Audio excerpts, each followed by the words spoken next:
Sarin Hop Muse. The ale was wrong. Not spoiled, not poorly brewed, but wrong. Old man Tiber, a man who would tasted every brew within 100 leagues, spat it out with a rumble, declaring it tasted of bitterness and regret. And he wasn't talking about the hops.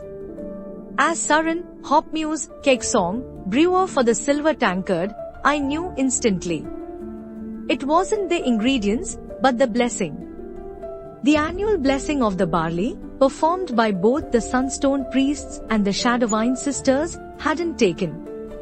And without their combined grace, the ale wouldn't sell, the tavern would falter, and the fragile peace between the two faiths would shatter.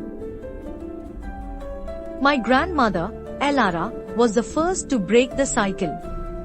She dared to learn the Shadowvine rituals, considered blasphemous by the Sunstone Order, simply to understand the full cycle of growth. She told me stories of a time before the split, when both faiths honored the earth's bounty together. But her heresy cost her everything. Ostracized by her community, she disappeared into the Whispering Woods.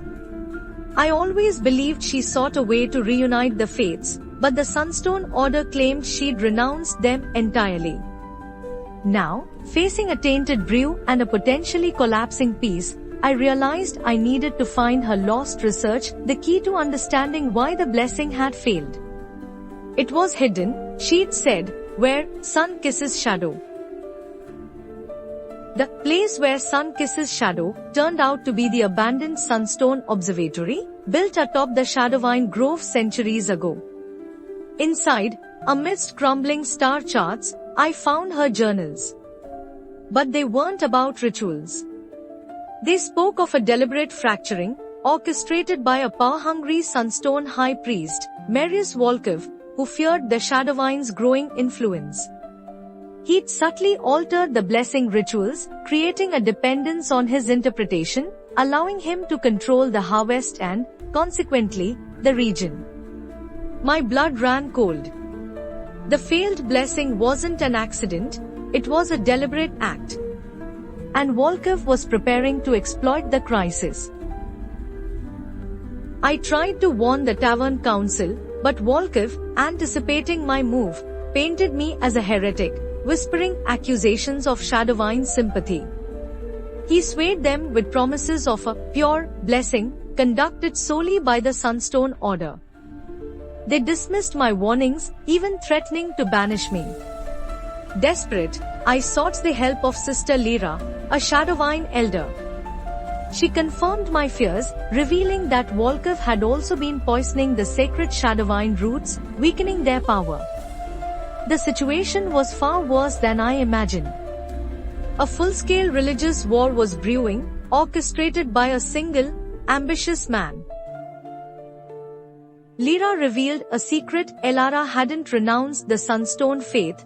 She'd discovered a forgotten verse in the ancient blessing texts, a verse that required both faiths to offer a single, unified prayer at the convergence of the sun and moon, a rare celestial event happening tonight.